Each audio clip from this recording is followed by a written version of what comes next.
Now, it's been 2 years today since El Salvador adopted to taking cryptocurrency as its currency for the first time. Has it been a good move for them? What have they found? And where is it headed? It's a very interesting debate, it's a very interesting story, but let's have a look at some of the key statistics around it. Now, it was exactly 2 years, actually yesterday on the 7th of September, but I'm in different time zones, so we got this new story late. And they're celebrating 2 years of Bitcoin being a legal tender. Now, that anniversary comes without widespread adoption, with warnings that it's a vehicle for irregular financing of the expensive 2024 election campaign, and without official accounting of the funds used by government.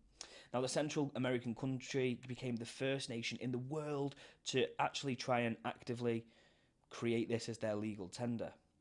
Now, more than $250 million, around €233 million, have been invested into the project, and they are committing down to it. I mean, 2 years without data, to be honest with you.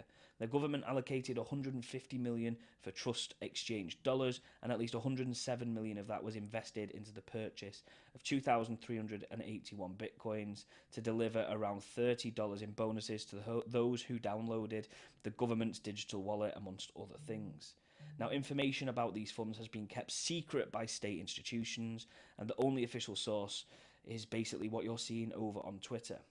In mid-November 2022, the president announced on X, or Twitter, that his government would start buying Bitcoin a day, and every single day. Now, 298 days later, or 95 days later, according to this article, the purchases are still not confirmed. The Salvadorian Bitcoin reserve cost around 107 million, but due to the fluctuations of crypto, they're currently worth around $61 million. By 2022, the government is also expected to issue $1 billion worth of Bitcoin bonds, known as volcano bonds, to the finance and construction of Bitcoin City in the eastern part of the country, but this never actually happened.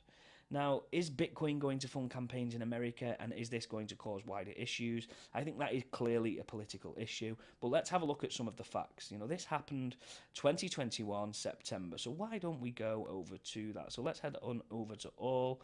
Let us go over to 2021. Well, there we go. So we are there now in September, 11th September. There we go. You can see the price of Bitcoin was at $44,000. So clearly they got in just ahead of the spike up, and they would have been absolutely laughing. They'd have probably made around a 50% gain on their Bitcoin in the series of around a month or two. But if we look to today's prices at 26, they're almost 46, 47% down from their initial buying cost, which is just insane, almost 100% down on the potential gains they were at. They've nearly lost half their money. It's just absolutely crazy. But how does this compare to their currency? I mean, if you look, let's go to the exact same time frame here. So if we go to their native currency, the Salvadorian colon, hopefully I've pronounced that correctly.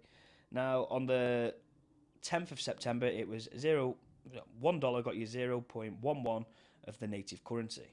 Well, we see this spike just like Bitcoin straight after, but we never saw it come back down. Now, we're talking very marginal gains here, but 0.112 it was at, and all of a sudden it's above 0.114.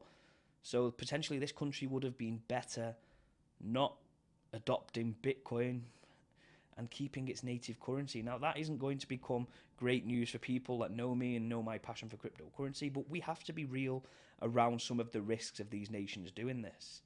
I think if El Salvador has taught us one thing, adopting Bitcoin comes with huge risks. Governments no longer have control. They have no say in the way in which their currency adopts. We look at Russia, we look at the UK, and the UK is a great example of this in terms of how far the pound gets you in different countries. It fluctuates so much across the US dollar, the euro, the Turkish lira, the Egyptian pound, the United Arab Emirates dirham. All of these, the pound is strong, the pound is weak. It varies so much. But when you adopt Bitcoin, it becomes a global currency that is adopted by many, many people, and you no longer have a say or an impact or an influence on how that is perceived. And I think this is the main challenge for when countries adopt Bitcoin. Hopefully you've enjoyed today's video. I've tried to keep it very balanced, but give my opinion at the same time. Although I think it's great for mass adoption, we've got to be real around the data that we see after it. El Salvador, was it a mistake adopting Bitcoin? Who knows? Thanks for tuning in. If you did enjoy this video, this honest video, be sure to hit the like button, drop me a comment, and please do subscribe. But most importantly, let's go.